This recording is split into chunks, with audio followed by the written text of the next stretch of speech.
Bidhannagar police কমিশনারেটের DC anise সরকার জানিয়েছেন, SSC ভবনে নিরাপত্তা ব্যবস্থায় থাকা পুলিশ কর্মীরা পর্যাপ্ত খাদ্য এবং পানীয় পাচ্ছে না এই গরমে, যা অত্যন্ত কষ্টকর।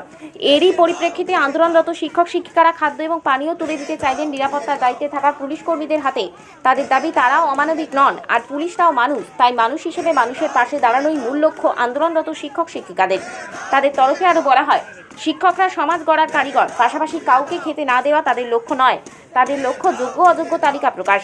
তাই মানবিকতার হাত বাড়িয়ে দিয়ে এসএসসি ভবনের বাইরে পুলিশ কর্মীদের উদ্দেশ্যে বিস্কুটের প্যাকেট, জলের বোতল আর তরমুজ তুলে দিতে চাইলেন আন্দোলনরত চাকরিহারা শিক্ষক শিক্ষিকারা।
হীরক রানী হাই হাই, হীরক রানী হাই হাই, মমতা চাকরি চোর, চাকরি চোর, চাকরি চোর, মমতা চাকরি চোর। সবাই স্লোগান দিন।